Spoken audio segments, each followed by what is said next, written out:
Olá pessoal, tudo bem? Aceita um cafezinho? Pessoal, eu vou falar nesse vídeo sobre o disco intervertebral e a hérnia de disco. Tá? O disco intervertebral, são 23 discos intervertebrais ao todo.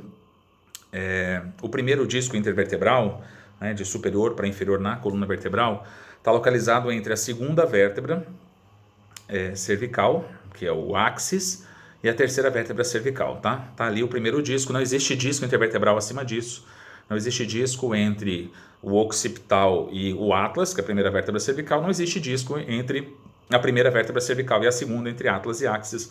Ali a gente tem uma articulação chamada atlantoaxial. No lugar do disco intervertebral, entre primeira e segunda vértebras cervicais, está o dente do axis, né, para formar a articulação atlantoaxial, que é a articulação cervical responsável pelos movimentos rotacionais do pescoço, responsáveis pelo movimento rotacional, de rotação à esquerda, rotação à direita da coluna cervical.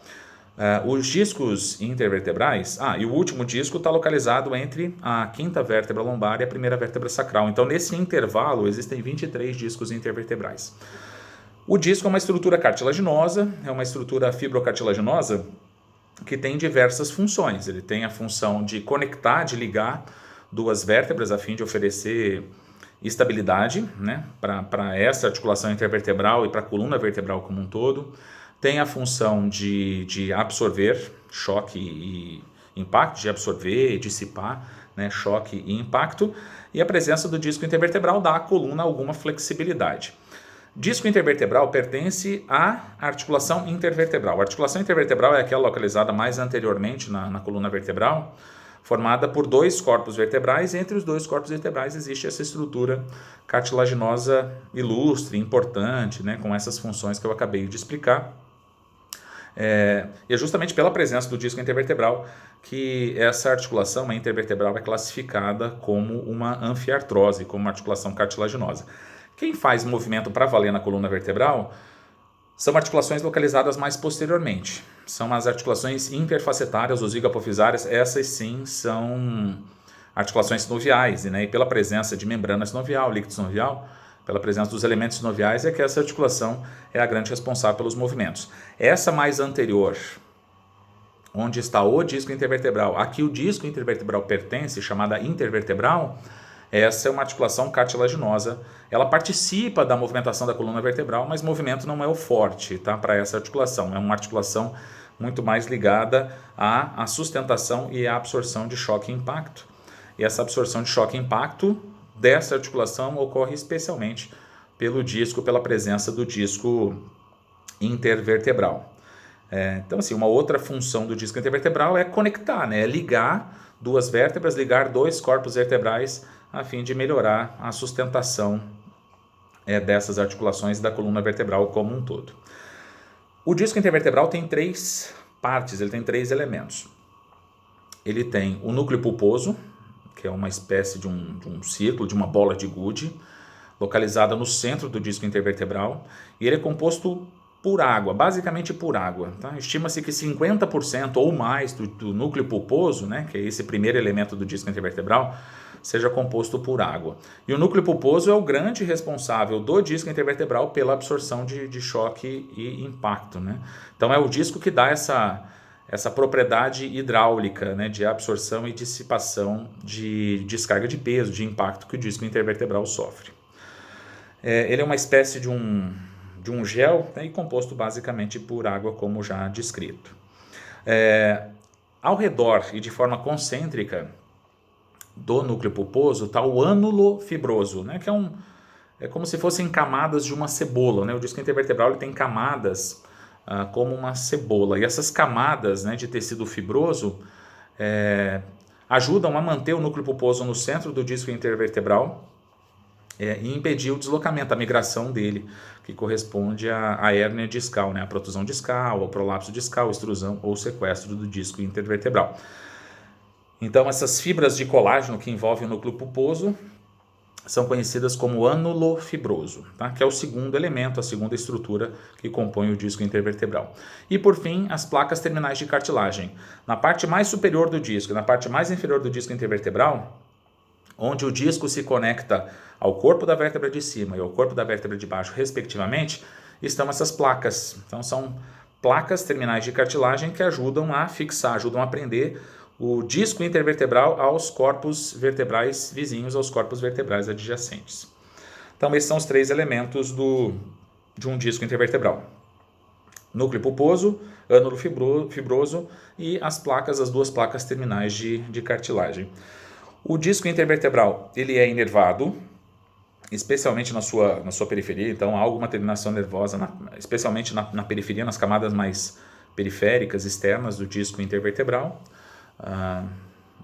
nas fibras mais externas do ânulo, né, do ânulo fibroso, porém ele não tem vasos sanguíneos. A nutrição do disco intervertebral ocorre por difusão, né? No momento em que o disco deixa de sofrer compressão, deixa de ser submetido à força compressiva, ele se hidrata, né? Ele puxa o líquido que está em sua volta e ele se hidrata nesse momento. Durante a noite, enquanto estamos deitados, né, não descarregamos peso na coluna vertebral, não descarregamos peso sobre o disco intervertebral, então nesse momento ele age como uma esponja em que ele é descomprimido e ele acaba puxando os líquidos que estão em sua volta, e é assim que ele se mantém hidratado.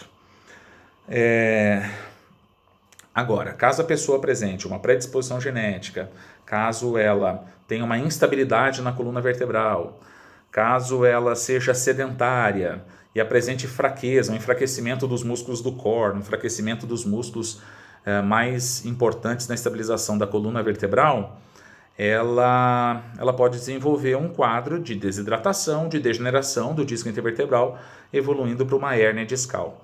Então, uma hérnia de disco nada mais é do que o deslocamento, ou a migração, do conteúdo do disco intervertebral, rompendo pelo menos as fibras mais internas do ânulo. Tá? De acordo com os melhores livros e artigos sobre o assunto, a hérnia discal é definida como o deslocamento do núcleo pulposo com ruptura pelo menos das fibras mais internas do ânulo fibroso. Isso acontece especialmente na coluna lombar, pode acontecer na cervical, pode acontecer na torácica, mas é bem mais frequente na coluna lombar e especialmente na lombar baixa. Então a hérnia discal costuma acontecer entre L4 e L5 e entre L5 e S1, e tem um porquê. A descarga de peso do corpo acontece especialmente na lombar, acontece especialmente na coluna lombar baixa, né? A coluna lombar, ela recebe a carga de todo o tronco, ela recebe a carga da cabeça, a carga dos membros superiores, e os discos intervertebrais lombares, então, agem sob um estresse mecânico maior.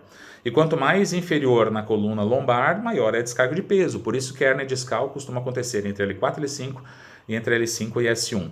Além disso, a mobilidade da coluna lombar é muito grande e os movimentos lombares acontecem sobretudo na lombar baixa. Então, a partir da movimentação das interfacetárias mais inferiores da lombar, a partir da movimentação das intervertebrais mais inferiores da lombar, é que é mais comum a presença de degeneração articular, de degeneração do disco intervertebral e de hérnia na coluna lombar baixa. Existem 4 tipos de hérnia discal. Tá? Alguns livros, artigos falam em 3 tipos, outros falam em 4. Eu vou falar de uma classificação com 4 tipos. O primeiro tipo é chamado de protusão discal ou hérnia protusa. Para muitos, não é considerado um tipo de hérnia porque, apesar de haver um pequeno deslocamento do núcleo pulposo dentro do disco intervertebral, as fibras do ânulo que envolve o núcleo pulposo não são rompidas, nem mesmo as fibras mais internas. Então, isso pode descaracterizar uma hérnia discal. Então, protusão discal seria uma hérnia mais incipiente, uma hérnia mais inicial, em que se tem um pequeno deslocamento do núcleo pulposo sem a ruptura do ânulo fibroso. As fibras mais internas são distendidas, mas elas não são rompidas, né? E, a princípio, a definição de hérnia discal é deslocamento do núcleo pulposo com ruptura do ânulo, pelo menos das fibras mais internas. Então, talvez, por isso, a protusão discal possa não ser classificada como hérnia de disco, como um tipo de hérnia discal. O segundo é o prolapso discal. Nele ocorre o deslocamento do núcleo pulposo, é um deslocamento um pouquinho maior, e tem-se a ruptura das fibras mais internas com a distensão, com o estiramento das fibras mais externas. Então as mais internas são rompidas, as mais externas não são rompidas, mas sofrem algum estiramento, alguma distensão. A princípio, no prolapso discal se tem mais sintomatologia do que na protusão discal. Teoricamente é uma hérnia maior, um pouco mais acentuada, que produz mais sintomas, um quadro clínico maior do que o apresentado pela protusão discal. O terceiro tipo é a extrusão discal. A extrusão é caracterizada pelo deslocamento do núcleo pulposo, ruptura das fibras mais internas, ruptura das fibras mais externas do ânulo também. Porém, o núcleo pulposo ele continua preso ao disco, ele não se desprende, nem parte dele se desprende do disco intervertebral. Então, esse é chamado de extrusão, ou hérnia extrusa. E o quarto tipo de hérnia discal é o sequestro. Sequestro significa justamente quando se retira, se afasta completamente algo de alguém. Então, por isso chama hérnia sequestrada ou sequestro discal. É quando o núcleo pulposo se desloca muito, rompendo as fibras mais internas, rompendo as fibras mais externas, com ruptura inclusive do ligamento longitudinal posterior, e se tratando de uma hérnia posterior, e geralmente as hérnias são posterolaterais e posteriores, principalmente posterolaterais, e parte do núcleo pulposo, com a ruptura do ligamento longitudinal posterior, parte do núcleo pulposo se solta, se desprende, deixa de integrar o disco intervertebral e cai no canal medular. Então esse é o tipo mais grave de hérnia discal. Muitas vezes a indicação cirúrgica nessa condição, nesse tipo mais grave de hérnia discal, chamado de hérnia sequestrada, ou sequestro discal.